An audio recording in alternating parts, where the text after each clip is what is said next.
This is slide 24 of the chapter 10 slides, and we're covering photosynthesis. So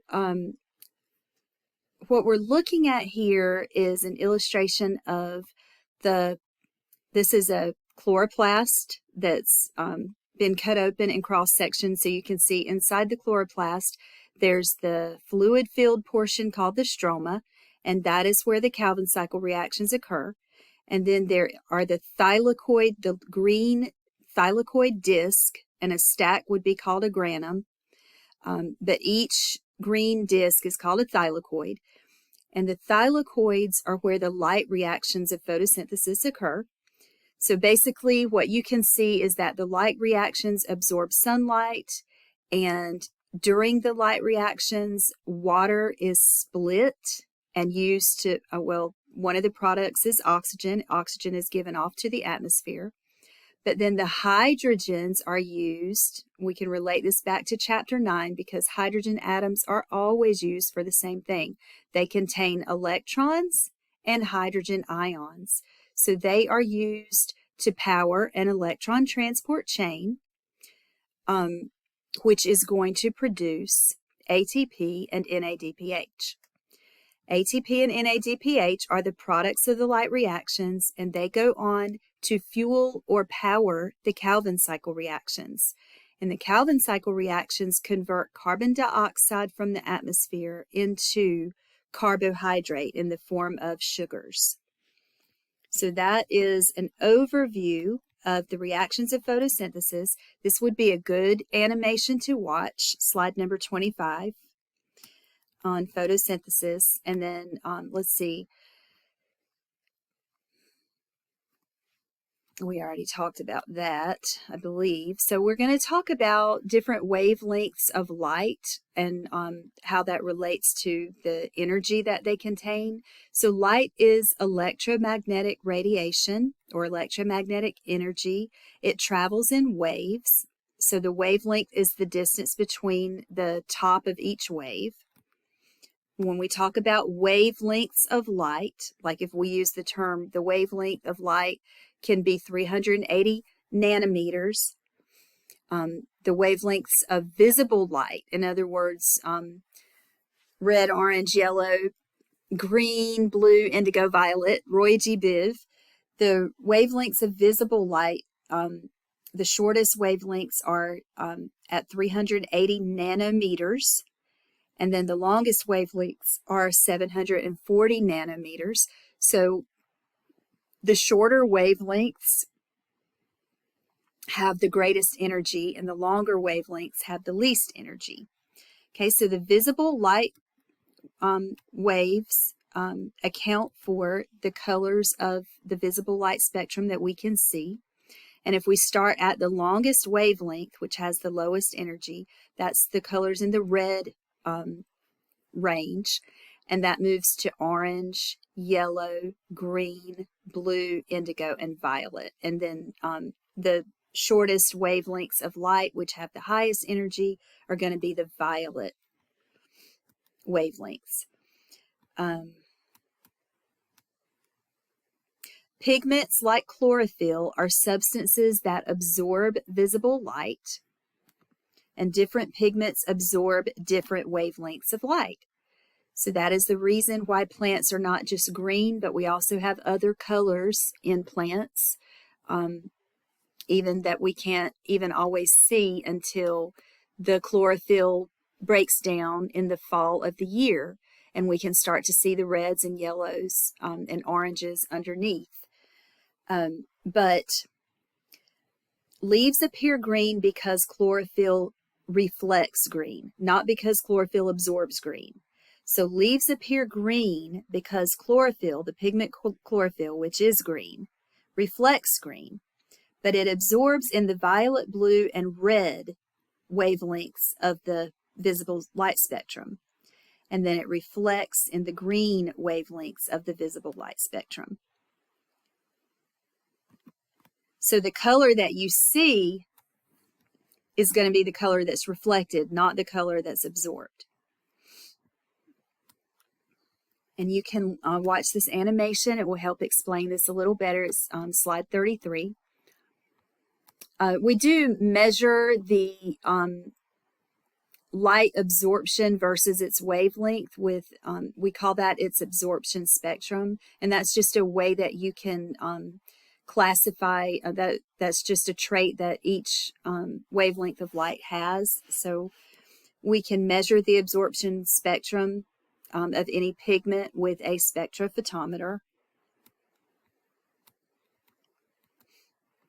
I'm pretty sure we may be doing that in lab, but I am not 100%. I haven't looked at the lab yet.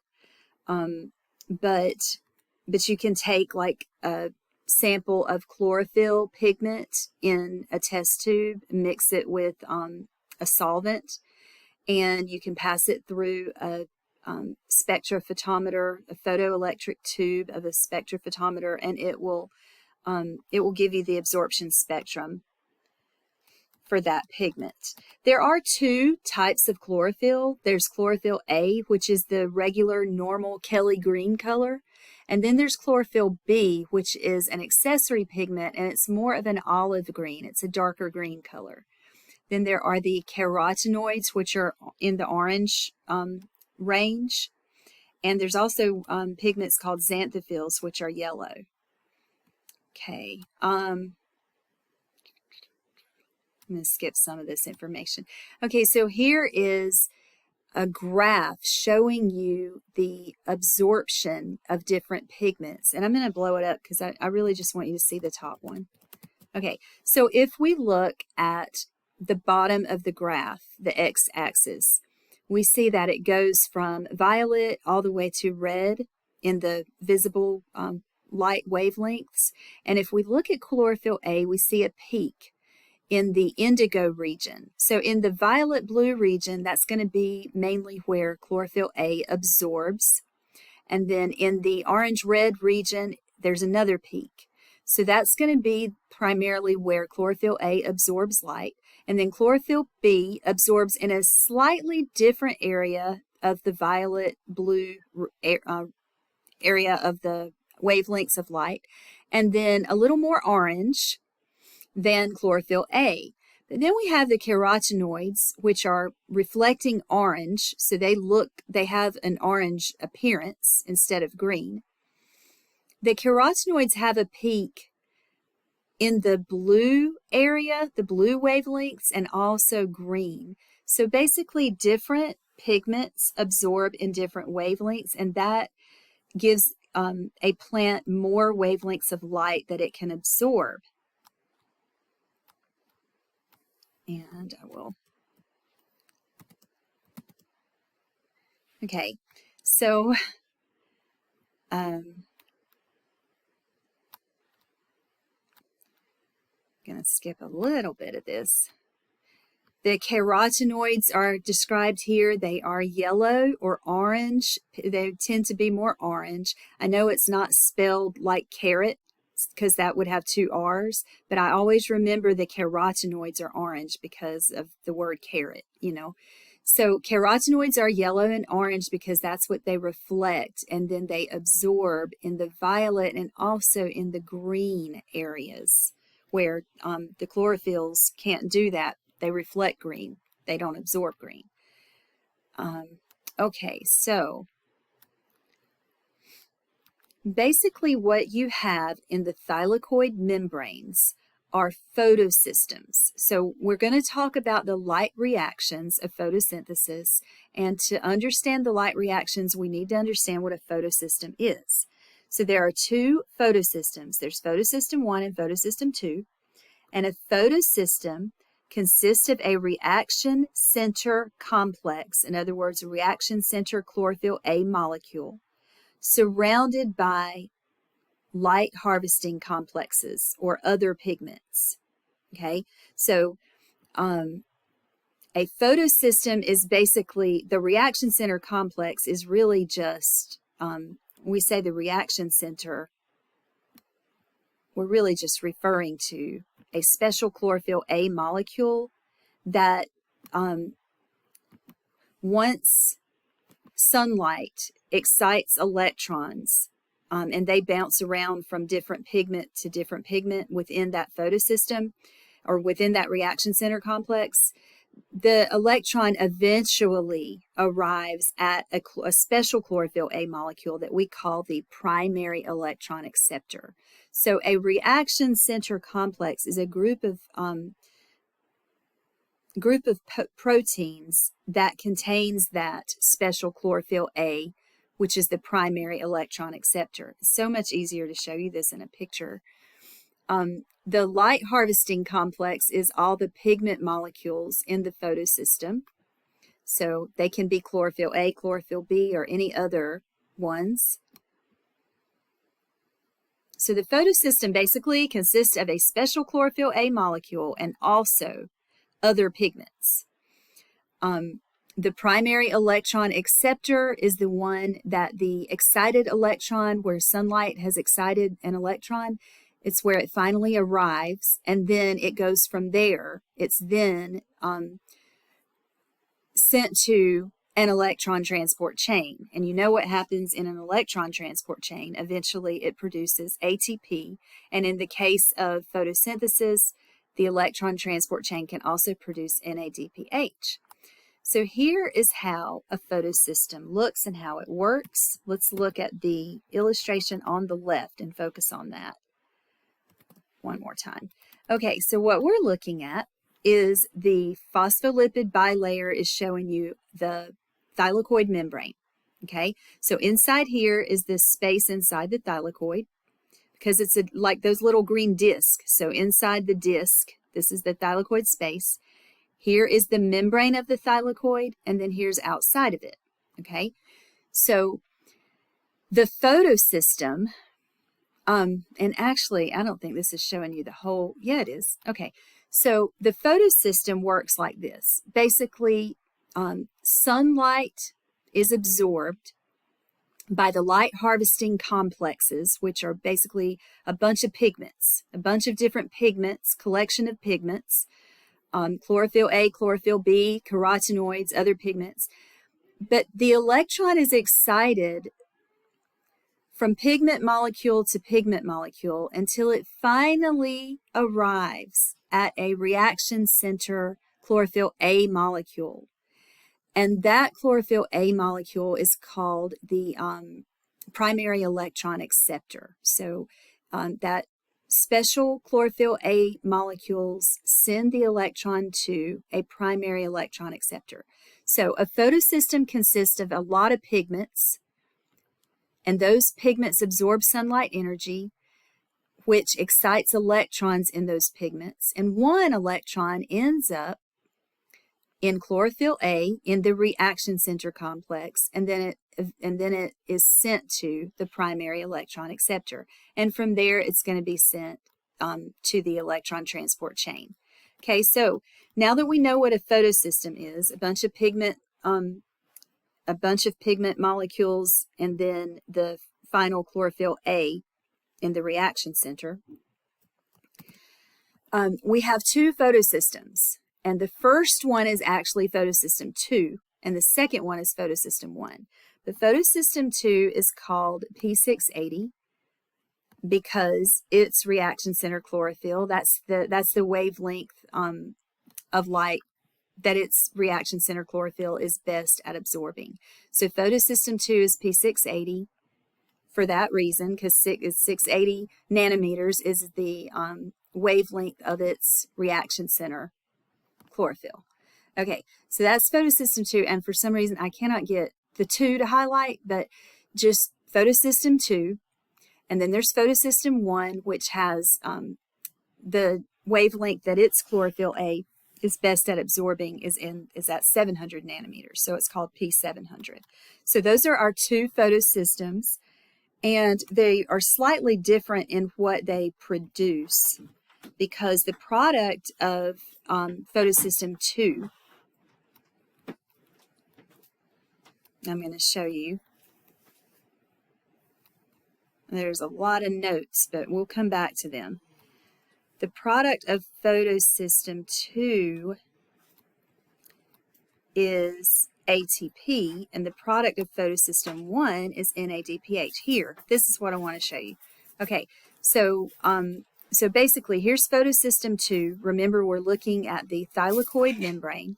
So photosystem 2 absorbs sunlight, splits the water molecule, and that is split into hydrogen, electrons, and oxygen gas. The oxygen gas is given off to the atmosphere, and we know what hydrogen atoms do. They contain hydrogen ions and electrons, and those are going to be used for the electron transport chain. So once the electron is excited by sunlight, and it reaches the primary electron acceptor in the photosystem 2, okay, then it is transported down an electron transport chain, and the energy from the flow of electrons is used to pump hydrogen ions across the thylakoid membrane, and then the hydrogen ions come back through an ATP synthase molecule. We've heard all this before because this is how electron transport chains work. And so the energy from the electron transport chain is used to produce ATP. And then that electron goes to photosystem 1, and the same thing happens. Sunlight energy is absorbed, and the electron finally arrives at a chlorophyll A molecule in the reaction center, and it is transported to the primary electron acceptor, passed through another electron transport chain, and used to produce NADPH. So I know that's a lot going on, but that is basically what happens in the light reactions, is that photosystem 2 produces oxygen gas from the splitting of water, and photosystem 2 uses an electron transport chain to make ATP. So ATP is coming from photosystem 2. And then NADPH is coming from photosystem 1. So the final electron acceptor, in other words, the electron that was excited from the pigment molecules when sunlight was absorbed, that electron travels through photosystem 2, then the electron transport chain, then photosystem 1, another electron transport chain. The final electron acceptor is NADPH. That is where the electron ends up. Now, how does the electron get replaced? It's replaced every time photosystem 2 splits a water molecule. So let's go back and look through those notes, and then we can end this, this recording, this topic. All right, so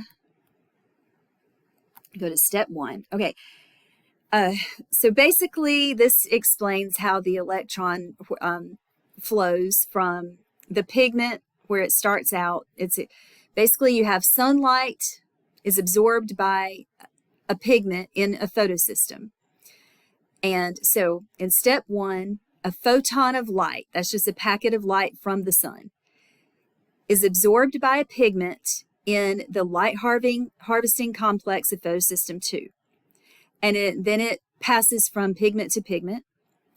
And that electron is transferred to the primary electron acceptor in photosystem 2. Then water is split and provides hydrogen ions, electrons, and oxygen gas. It's split into electrons, hydrogen ions, and oxygen gas. And that replaces the electron that was removed from the original pigment. All right, then what happens is the electrons, the energy from the electrons that are passed down the electron transport chain are used to pump hydrogen ions into the thylakoid space. And the oxygen gas is just given off to the atmosphere. All right, step 4, electrons that are passed down the electron transport chain. Okay, so this is the important thing. Energy released by the electron transfer from the electron transport chain is used to pump hydrogen into the thylakoid space. And that is where the hydrogen ion concentration builds up. And then when the hydrogen ions encounter ATP synthase, just like we saw happen in cellular respiration, they move through ATP synthase, and the flow of hydrogen ions through ATP synthase is used to produce ATP by chemiosmosis. So, in other words, photosystem 2 produces ATP. Okay, and then photosystem 1, something very similar happens in photosystem 1, but instead of producing ATP, it produces NADPH, and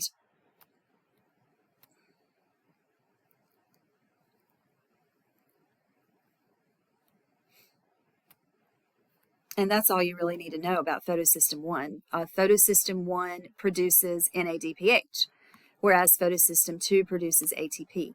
Both of these are needed by the Calvin cycle. So both the ATP that was produced by the light reactions, by photosystem 2 of the light reactions, and the NADPH that was produced by photosystem 1 go on to the Calvin cycle. They fuel or power the Calvin cycle. And we already looked at that. All right, and so we will start with slide 61 in our next recording.